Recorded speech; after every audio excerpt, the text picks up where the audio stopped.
Welcome back. آپ کو ایک بار پھر سے لیے چلیں گے. وزیر خزانہ اسد عمر پریس کانفرنس کر رہے ہیں. تھوڑا کم ہو جاتا ہے، لیکن خاص طور پہ اگر پچھلے 30 سال دیکھیں تو سوائے چند سالوں کے آپ کو تقریباً تمام یہ 3 دہائیوں کے اندر یہی آپ کو مسئلہ نظر آئے گا. وہ کیا ہیں جی؟ ہمارے جو حکومتی اخراجات ہیں وہ اس سے کہیں زیادہ ہیں جتنی ہماری محصولات ہیں، تو اس کی وجہ سے بجٹ کا خسارہ ہے. ہماری جو ایکسپورٹس ہیں وہ کم ہے، ہماری امپورٹ جو ہے اس سے کہیں زیادہ ہے، اور ان میں جو فرق ہے وہ بڑھتا چلا جا رہا ہے. جیسے میں کل سپیچ میں بھی کہہ رہا تھا، ایک زمانہ وہ تھا کہ پاکستان کی ایکسپورٹ جو ہے وہ 70% امپورٹ کا کور کر لیتی تھی. آج صورتحال یہ پیدا ہو گئی ہے کہ پچھلے سال کے اندر صرف 40% جو ایکسپورٹ جو ہیں وہ امپورٹس تک رہ گئی تھی. 60% کا خسارہ ہو گیا تھا. خطرناک حد تک یہ خسارہ بڑھ گیا ہے، تو اس کو ہم نے تبدیل کرنا ہے. اور تیسری چیز یہ ہے کہ معیشت ترقی اس وقت کرتی ہے جب سرمایہ کاری ہوتی ہے. وہ ٹیکنیکل ڈیٹیل ہے آئیکور کیا چیز ہوتی ہے، لیکن بنیادی طور پر اگر آپ 7% سالانہ کی سطح کے اوپر معیشت کو چاہتے ہیں کہ اس کی ترقی ہو، کیونکہ اتنی ترقی ہوگی تو ہم اتنا روزگار پیدا کریں گے، اتنی بہتری کی طرف جائیں گے جو ہم جانا چاہتے ہیں، تو آپ کو کوئی 25 سے 30% کے درمیان سرمایہ کاری کی ضرورت ہے معیشت کے حجم کے لحاظ سے. پاکستان اس وقت 15-16%، 14-15-16% کے اوپر پھنسا ہوا ہے. ایک زمانے میں آج سے کوئی 10 سال 12 سال پہلے ہم 22% پہ چلے گئے تھے، وہ واپس اب اس کے بعد آ کے وہی ہم ادھر پھنسے میں. تو یہ ہو نہیں سکتا کہ ہماری 15% جو ہے investment to G D P ratio ہو، جو ہماری سرمایہ کاری کی سطح ہو معیشت کا وہ 15% ہو، اور ہماری معیشت جو ہے وہ 1 سال 2 سال تو ہو سکتی ہے، لیکن یہ ممکن ہی نہیں ہے کہ وہ لانگ ٹرم جو ہے ترقی کر سکے ایک ہائی گروتھ ریٹ پہ 7% کے گروتھ ریٹ یا اس سے زیادہ کے اوپر. لیکن اس سے بھی زیادہ خطرناک بات یہ ہے کہ یہ جو سرمایہ کاری ہونی ہے اس کے لیے سرمایہ کہاں سے آئے گا؟ اس کے لیے نیشنل سیونگز کی ضرورت ہوتی ہے. اگر آپ سرمایہ کاری زیادہ کر دیں گے سیونگ بڑھائے بغیر، تو پھر آپ کو کیپٹل باہر سے یعنی سرمایہ باہر سے لا کے اس کی فائنینسنگ کرنی پڑے گی، اور آپ پھر وہی بیلنس آف پیمنٹ کرائسس کے اندر چلے جائیں گے. اور یہی ہوتا ہے، ذرا سی معیشت کے اندر بہتری ہوتی ہے، تھوڑی سی انویسٹمنٹ بڑھنی شروع ہوتی ہے، سیونگ ریٹ ہوتے نہیں ہے، اور کرنٹ اکاؤنٹ ڈیفیسٹ بڑھنا شروع ہو جاتا ہے. یہ بنیادی بیماریاں ہیں. اور جو بھی حکومت اگر کوئی پالیسی لانا چاہتی ہے تو جب پالیسی ہم اناؤنس کریں گے تو آپ نے اس معیار کے اگینسٹ ٹیسٹ کرنا ہوگا کہ کیا یہ بنیادی جو مسائل ہیں ان کا حل ہونے کی ضرورت کی طرف ہم بڑھ رہے ہیں. اور اسی طریقے سے جب 5 سال وزیر اعظم عمران خان کی حکومت کے ختم ہوں گے تو مجھ سے اگر آپ پوچھیں گے یار معیشت کے اندر کیا کیا ہے، تو یہ بنیادی چیزیں جو ہیں اس کے اندر بہتری نظر آئی ہوگی، تو ہم کہیں گے کہ جو اگر بہتری ہے بھی تو وہ ایک مستقل بنیاد کے اوپر ہے. اور یہ سب ہم کر کیوں رہے ہیں؟ یہ سب بڑی ٹیکنیکل قسم کی باتیں لگتی ہیں، لیکن یہ چیزیں ہوں گی تو پھر نوجوان کو روزگار ملے گا. یہ چیزیں ہوں گی تو لوگوں کی آمدنی بڑھے گی تاکہ ان کی قوت خرید آ سکے. یہ چیزیں ہوں گی تو پاکستان کا جو بیرونی قرضوں کے اوپر خطرناک حد تک دارومدار ہو گیا ہے وہ کم ہوگا. وہ تمام چیزیں یعنی جو آپ ایک عام پاکستان کے شہری کی ایک عام انسان کی، ایک عام پاکستانی کی زندگی کی ضروریات ہیں اس کی پوری کرنے کے لیے یہ چیزیں جو ہیں بنیاد بنتی ہیں. اور جب تک آپ اس بنیاد کو درست نہیں کریں گے آپ آگے نہیں کرنے. اس کو سامنے رکھتے ہوئے ہم نے ساتھ ساتھ جب یہ آپریشن چل رہا تھا کہ سروائیول کے موڈ کے لیے فائنینسنگ بھی لائی جائے، امیڈیٹ ایکشن بھی لیے جائیں کہ ڈیمانڈ کم کی جائے، تو ہم نے ساتھ ساتھ اکنامک ایڈوائزری کونسل جو ہماری بنی اس سے ہم نے مشاورت کے لیے ہم نے کمیٹیز بنائی، سب کمیٹیز، اور ان سے کہا کہ آپ اپنے تجربے کی بنیاد کے اوپر مدد کریں ہمیں. اور ان سے مشاورت کے ساتھ ہم نے کوئی پالیسیاں بنائی. وہ پالیسیاں بن گئی تھیں.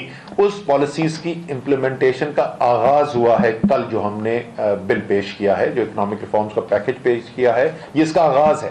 یہ ابھی بہت اور کام کرنے کی ضرورت ہے.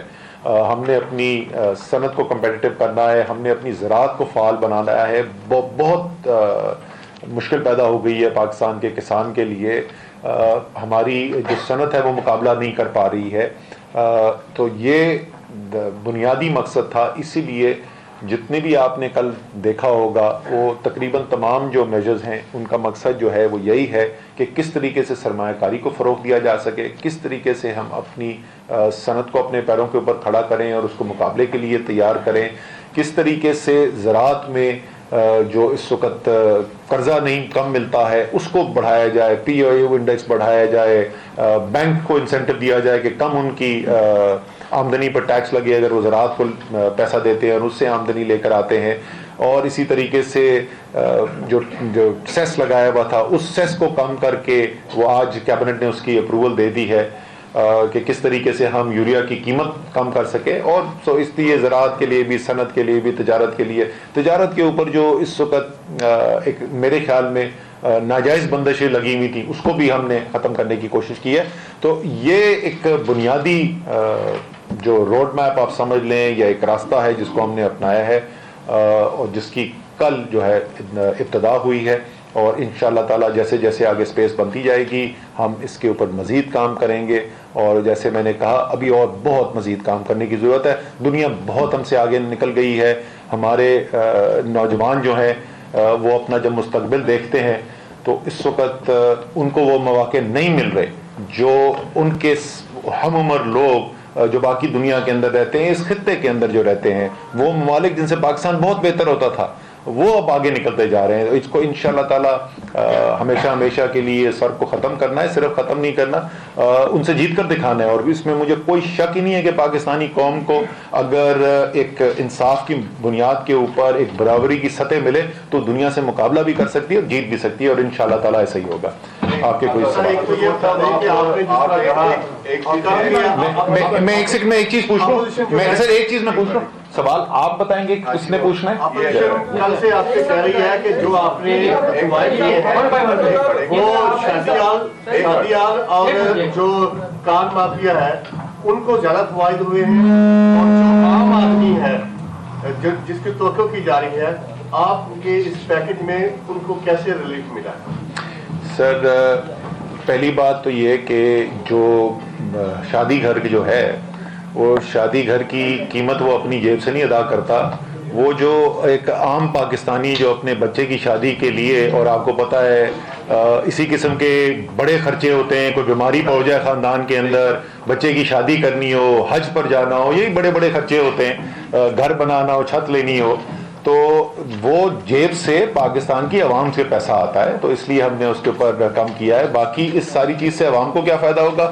سرمایہ کاری ہوگا, صنعت چلے گی تو مزدور کو نوکری ملے گی, روزگار ملے گی, زراعت کے اندر بہتری آئے گی تو کسان کو خوشحالی ملے گی. تو یہ تو سارے کا سارا پیکج ہے ہی پاکستان کے عوام کے لیے.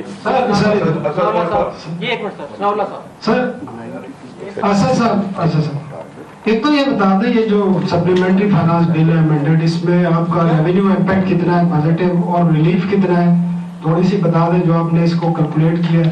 سیکنڈ یہ بتا دیں آپ نے چائنا کا ذکر کیا, اب تو میرا حال مہینہ ہو گیا چائنا سے آئے ہوئے. چائنا سے کس قسم کی ایگریمنٹ ہوئے تھے, ان پہ کوئی چیز ابھی تک سامنے آئی نہیں ہے, کوئی بات ٹریڈ کے حوالے سے تھے یا کوئی اور چیزیں تھی, وہ بھی پلیز بتا دیں اس میں کیا ہے, کیا چیز اور اس میں پیش رفت کیا ہے. صحیح, میں ابھی آپ کو بتا دیتا ہوں, لیکن جواب دینے سے پہلے یہ میں ضرور کہنا چاہوں گا کہ ہم واپس دورے سے لینڈ نہیں کرتے ہیں تو اعلان ہو چکا ہوتا ہے کہ دورہ ناکام ہو گیا. تو ہم سعودی عربیہ گئے, انہوں نے کہا دورہ ناکام ہو گیا, سعودی عربیہ سے پیسہ آ گیا. پھر اس کے بعد ہم ابوظہبی گئے, یو اے ای سے واپس آئے, انہوں نے کہا جی دورہ ناکام ہو گیا, وہ یو اے ای کی اناؤنسمنٹ آ گئی. اس کے بعد چین گئے, انہوں نے کہا جی دورہ ناکام ہو گیا. چلے ابھی 2-4 دن اور انتظار کر لیں.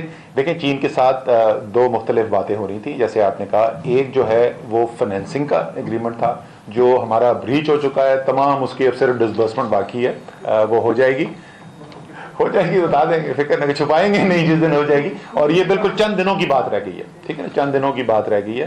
وہ ان کی دیکھیں ہمارے جو کیا وجہ, ہم پہلے سے کیوں نہیں بتاتے. یہ جو دوسرے جو جس ملک کے ساتھ ہم یہ کر رہے ہوتے, یہ ان کی ہمیشہ ریکویسٹ ہوتی ہے کہ جی جس وقت تک فائنل نہ ہو جائے اس وقت تک آپ اناؤنس نہ کریں, اس لیے ہم نہیں بتاتے.